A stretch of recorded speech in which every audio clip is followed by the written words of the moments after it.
What do you do? What's your job? I work with autistic kids. You work with autistic kids. Nice. Wow. Is this crowd like a field trip? And supported to some unknown measure by the Russian military. But I think that's not the most important reason that you don't think much of anything is going on. The most important reason is that the actual tenor and flow of news hasn't changed. Right, so this newscast in which you learn about the special operation, whatever it is they're doing at the moment, lasts 5 minutes. Right, it's the regular news at the top of the hour. It's not, when I was flying to Moscow, that 20 hours that I spent, because my flight was late and I was stuck in Paris for a while, 20 hours that I spent in airport terminals against those giant displays, you could tell, right, without even listening, without being able to hear what was being said, that something huge was happening in the world. You could tell that the flow of news had changed, you could tell that the picture had changed completely. And it's the opposite in Russia. The picture hasn't changed, the tenor hasn't changed, the timing hasn't changed. And so the overall message is nothing much is going on, nothing huge is happening. And of course you see the results of that in the street as well. On Monday, when the currency closed, there were some places there were some lines of banks, but other places there weren't. There were no observable bank runs. People weren't rushing to stores to buy durable goods. One really interesting thing was a couple of days later, I was trying to buy some SSD drives. And I went to a whole bunch of electronic stores, one after another. And they're all completely empty, right? And these are like these huge chain stores that sell household appliances, washing machines, ranges, hair dryers, air conditioners, and computers and computer accessories. So the stores were pretty much empty, but they were also out of SSD drives. So a very small portion of the population that was thinking, oh, we're about to lose like our access to cloud storage, our access to the larger world. We have to back everything up. But the larger population, the majority of people weren't thinking the ruble is worth 2/3 of what it was worth yesterday, and I should go out and buy a washing machine, right? So none of that stuff that happens in a normally communicating society when there's a currency crash, none of that was happening.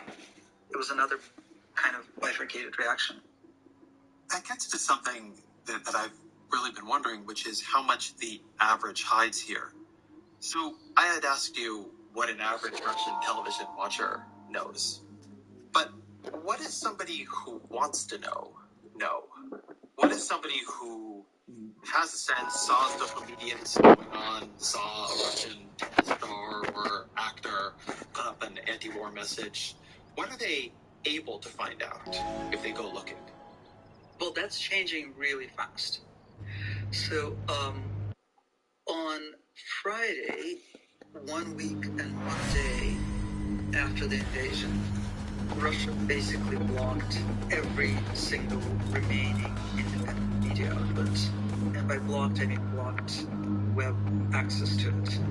And two of them, at least two of them, were also just forced to stop operating altogether. And they were the two main sources of information for people who aren't using, who aren't relying on official state media. And that's the Echo Moskva radio station and TV Rain, the independent web-based television channel. And Russia also blocked Facebook.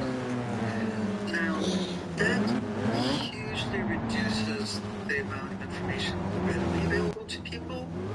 The effect is a little bit delayed because people in Russia are still able to use VPNs, but with Visa and MasterCard in Russia, a lot of people rely on Western paid VPNs are not going to be able to make payments anymore. So they're going to lose access over the course of the next few weeks. But now we're talking about vanishing numbers of people. People who really need to look for information, they still have access to Telegram. Whereas Telegram being the messaging service, not literal telegrams. Right.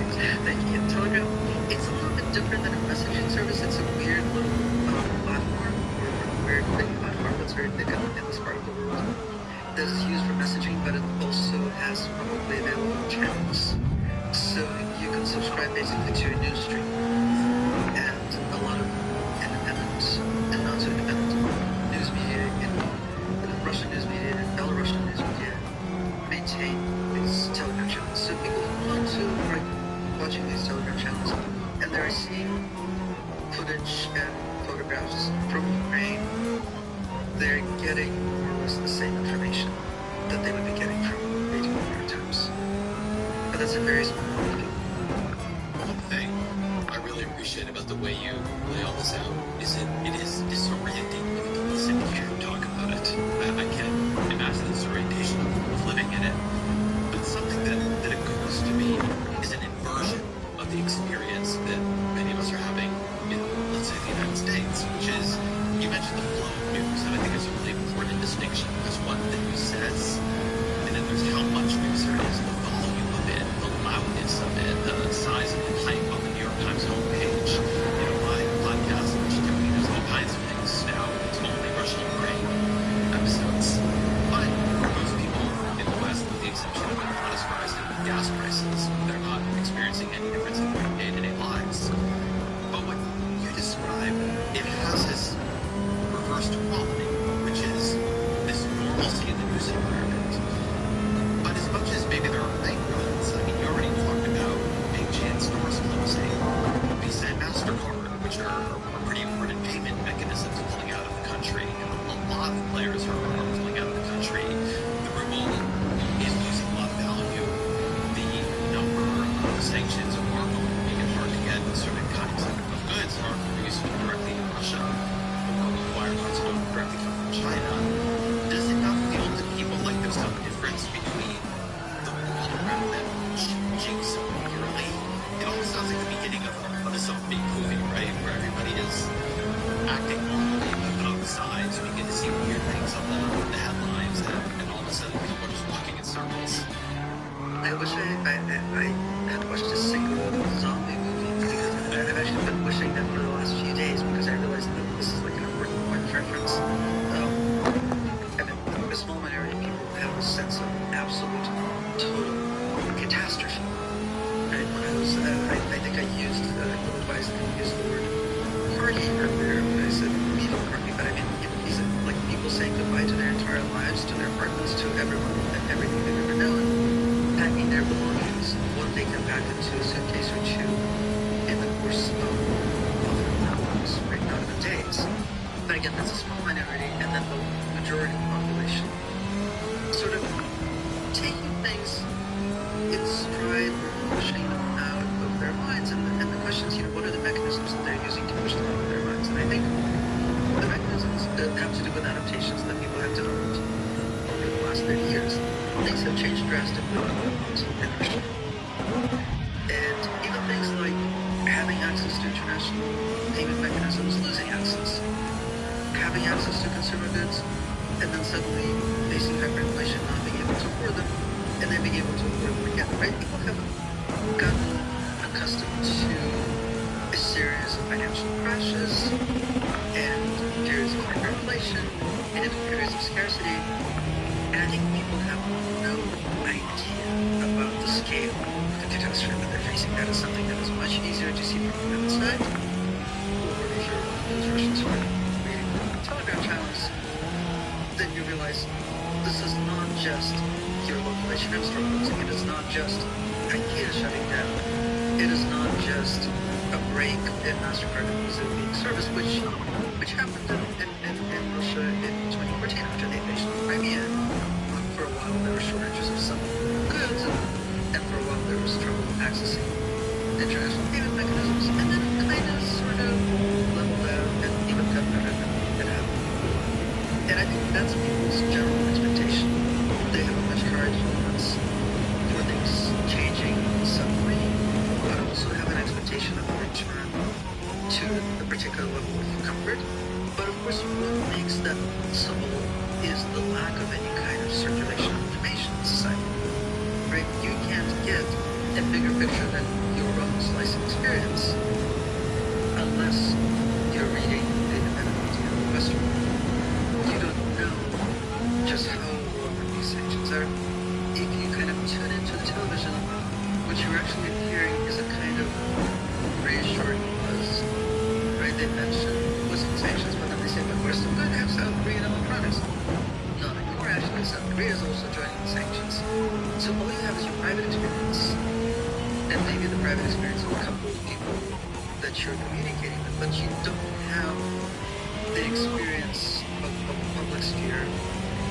And if you want to believe that things will probably get back to normal, it's easier to believe that, and you do need to believe that, but also you have no way of understanding the scale of catastrophe, right? And for example, you are not thinking about all the trains and planes and cars that are going to stop running in a few months because there will be no spare parts. You just don't have that knowing that. One of the things this lies is that you can see sanctions playing out in divergent ways. So I think of the listen, how much sanctions work in the minds of many policymakers, or at least we'll say that in the minds of people commenting on the fly here, is that sanctions put pressure on the elites around Putin and also on the citizenry of Russia to want this to change, to try to push Putin to change what he is doing. But one version of this is that this is simply treated as some kind of roughly economic calamity, but things will be back soon. And there's a push from state-influenced media to understand this normally. The other that I've wondered about is the degree to which, as sanctions get worse, the narrative of the state would be that there is an offensive attack from the United States, from Europe, on Russia, that Russia is under a kind of assault. And then the narrative around that can be sufficiently controlled that far from creating friction around Putin's regime, it will create a round-and-round line effect, a sense that Russia is being almost economically invaded, and there needs to be unity in the face of it. I'm curious if you find one of those more persuasive than the other. Well, I mean, you're absolutely right. The state narrative is already, and in fact it has been the narrative since at least 2014, since the sanctions imposed on Russia for its first invasion of Crimea. The narrative has been the West is waging an economic offensive against Russia. An unmotivated, unprovoked economic offensive, which makes sense because it's always us against the world, it's always us against the West, and the West is just doing the thing that it does, which is wage war against Russia. But I also think that when I sort of switch perspectives and think about sanctions from a Western perspective, or particularly the U.S. perspective, the way that the narrative of sanctions works is it matches the working definition of insanity, right? Sanctions is the thing that never works, that the United States and other Western countries try over and over again expecting a different outcome. At least that's true in relationship to Russia, right? The idea that sanctions could possibly change Putin's behavior or motivate the elites or the masses to coalesce and protest and overthrow Putin is wrong. It is demonstrably wrong. It's been tried over and over and it doesn't work. Now, obviously we've never seen sanctions on this scale, and it is mind-boggling. And part of me thinks, well, maybe the change in quantity becomes qualitative change when life, as people have known it in Russia, is completely destroyed over the course of a few months, right? Realistically, the full impact of sanctions will be seen in a few months.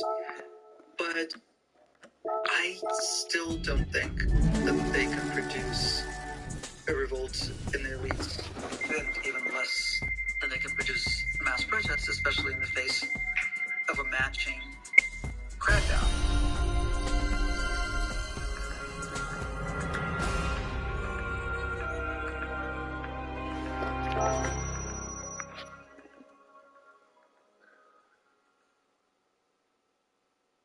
I'm Josh Klein. And I'm Elise. Now, Michael Blackman, assistant managing editor at the New York Times, overseeing international coverage. When the Russian military decided to begin its attack on Ukraine, we were there. From the moment the invasion Our reporters, photographers, videographers, audio experts were there to bear witness. We want to make sure that if a town hall is hit, if a hospital is hit, that the world knows, and they will know because our people are there putting themselves around.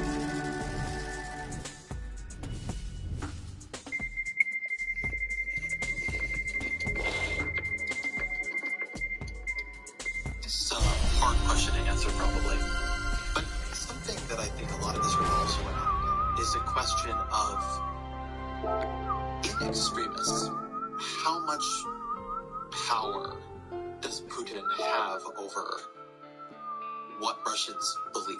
And what I mean by this is that over time, the contradictions here between different narratives become deeper. One of the things sanctions are trying to do, and I agree with you, by the way, that sanctions do not have a awe-inspiring history of efficacy. But one thing they're trying to do is create a situation where, over time, normalcy is impossible to maintain. And you, in your really remarkable book, people should pick it up, from a couple of years ago, The Future is History, you talk about how the Soviet Union, at its core, had these deep contradictions that people had to believe simultaneously. And that as the contradictions widened, one of the explanations for the regime's instability and ultimate collapse is it became unstable. And it seems to me that the theory here is that you're going to make the contradictions of what Putin is doing unstable. That on the one hand, he's promising normalcy, he's promising a stronger Russia, and on the other hand, what does success at this point look like for him in a realistic way? Military success is an occupation of a Ukraine that does not want to be occupied and is likely fighting back continuously, and complete economic strangulation from the West. And the question I think that raises is, you can maybe survive that if you can really convince people, your own people, that you're in the right. But it's very hard to survive if you can't. So how much do you think the willingness to believe in Russia comes from the sense that Putin normally has things under control, and if that sense begins to falter, and that will change? Or how much does he really have the faith of the public, and between that and his control over the information channels, that will be enough over a long term too? Well, first of all, thank you for the kind words about the book. Part of what I tried to think through in The Future's History is the possibility of what people think in totalitarian society and like the actual possibility. Because it's not that you can't find out what people really think, it's that people can't really think. And so you can't find out what they really think. And so there can be sudden and truly unpredictable shifts in what passes for public opinion in a society in which there's no public and no possibility of opinion, which is kind of what happened in the end of the Soviet Union, and it could happen again. The Putin regime and the Soviet regime before him rested on a kind of perceived legitimacy. And there's actually a piece I wrote for the New Yorker a little while ago where I talked to this wonderful contemporary Russian sociologist and philosopher, Newton, who talks about the way that people were forced to manufacture signs of this legitimacy. Like, for example, this enormous bureaucratic apparatus is mobilized to herd people to polls to vote for Putin, so that then Putin can lord the results of that vote over the bureaucratic apparatus that has just been forced to manufacture this evidence of legitimacy that's supposed to. The reason that a totalitarian regime needs a perceived legitimacy is because it's the only thing that stands between it and losing control of its armed forces. Now, Putin has put some other sort of precautions in place. He's a true paranoid dictator. And the worse people live, the more, up to a certain point perhaps, or perhaps indefinitely, and we don't know whether it's up to a certain point or indefinitely, the more people want to hang on to the illusion of stability. So, and this is something that people aren't about, right? That totalitarian regimes hold out the carrot of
took power and they had different views than the person before. And, from everything you're saying and from everything I have read, I don't think the hope of Putin being toppled is a very realistic one. And so in a regime like this, where you have withheld a lot of the substance that allows reasoning and societal planning away from people, and you have a dictator in control of this apparatus, are we really simply in a situation where what simply matters at the end of the day is what one man believes Russia should do? I mean, is it really that vertical in the power structure? That's a simple question, and it has a simple answer: yes. And we've never seen that more clearly than in the last couple of weeks. What has emerged is not only that Putin is unilaterally making decisions, but that those decisions are based, those enormous decisions, the decision to wage a war, are based on a series of conjectures and fantasies that he seems to have created out of whole cloth. I think it's a combination of two things. One is actual physical and mental isolation, which apparently has been exacerbated by COVID. He had an extremely tiny circle of interlocutors before the pandemic, and he's apparently cut it down to something like zero since the pandemic begun, right? So we're living in a world, not just a country, but a world that is right now being shaped by a man who has been thinking alone, and not very well, but also most dangerous, alone for 2 years. Let's talk then about the way he sees the world. And I'm trying to think of where to begin this, but I actually want to begin with the question of time. What time period is he mentally and metaphorically grounded in?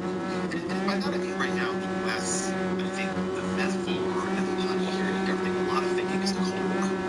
A lot of people are reaching back either to a remembered past then or to a studyable past then.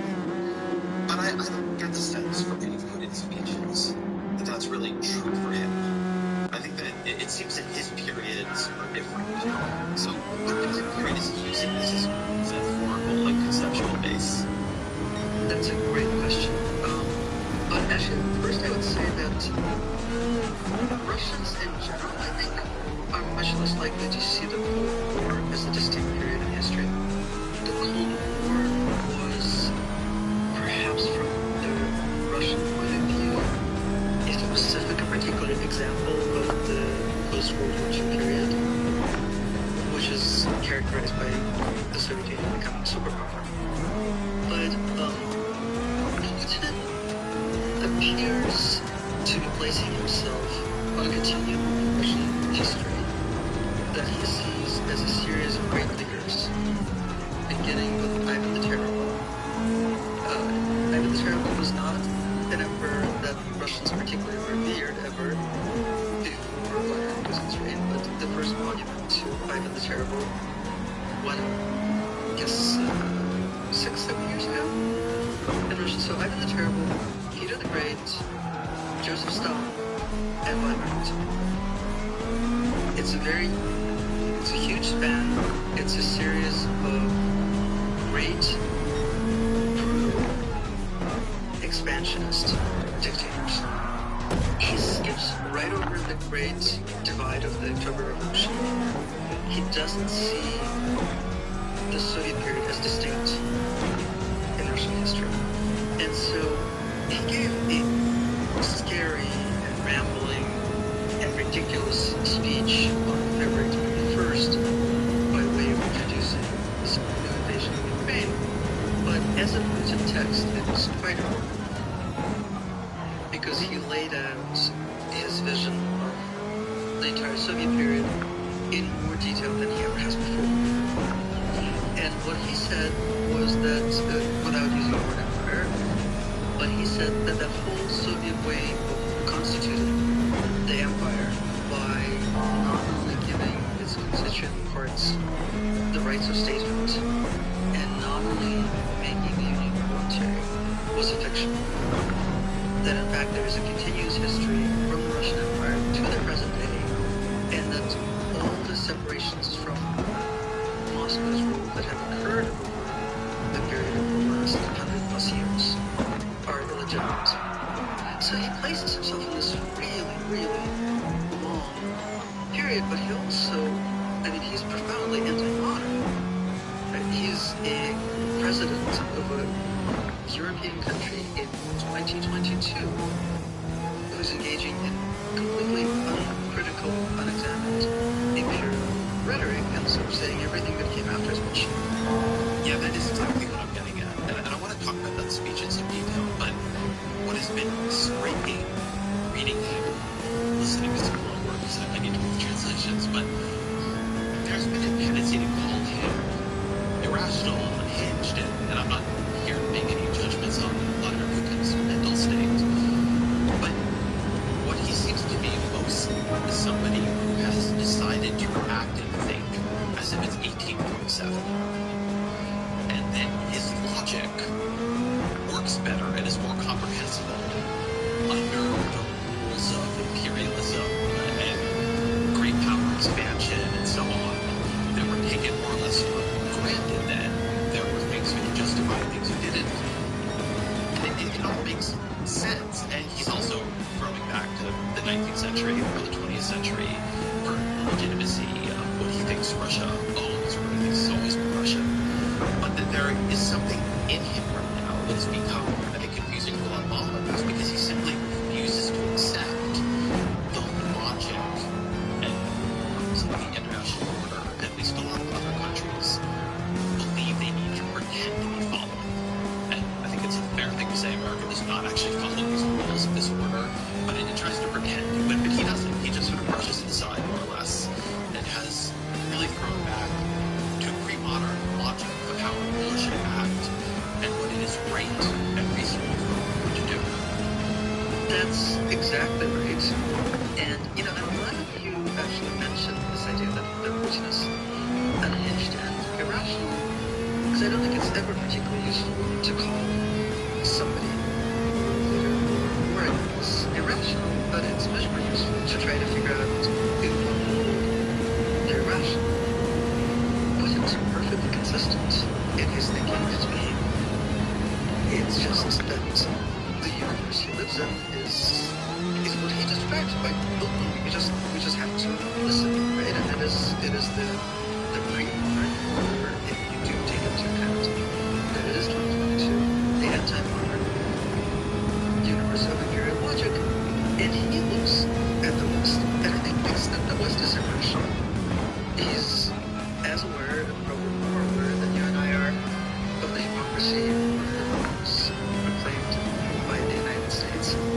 But they seem totally absurd to him, because they also don't make sense, right? So here's the United States that pretends to hold to ideas and values that make no sense, whereas he goes and has ideas and values that are rooted in history, and he acts in perfect accordance with them.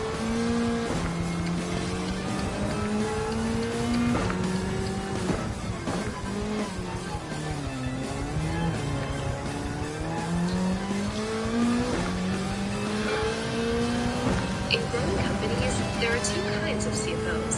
The one overwhelmed with manual processes, errors, and lack of control of the numbers, and the one who uses NetSuite by Oracle, the #1 cloud financial system. With visibility and control of financials, inventory, HR, planning, and budgeting, NetSuite is everything you need to grow, all in one place. The CFOs that get it, get it. The CFOs that don't. Head to netsuite.com/Ezra for a special one-of-a-kind financing offer. netsuite.com/Ezra.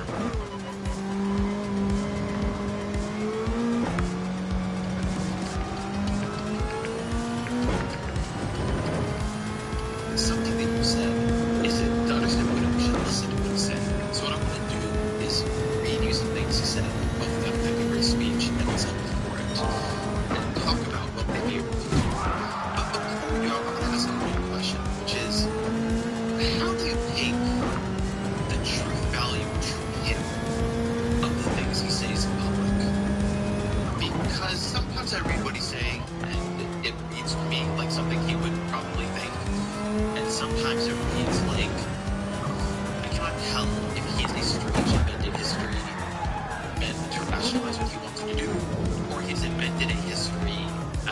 a public relations campaign. Like, how do you understand if Putin believes the things he says in public? What do you think his level of commitment to his own words actually is? I mean, it's never that simple, is it? It's like, I know your kids are little, but when they become teenagers, you're going to encounter this very interesting kind of attraction that every parent of a teenager has always had, which is your teenager will lie to you and then get terribly upset that you don't believe them.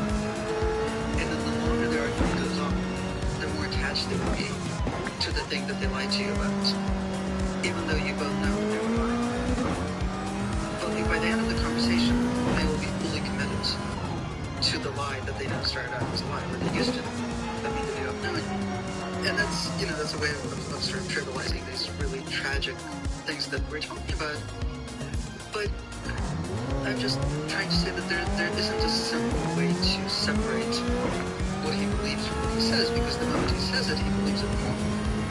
And again, if you think of him as somebody who's been sitting at home for 2 years, probably watching a fair amount of his own TV, how can you separate what he actually believes from what he invented and then eventually came to believe, because it's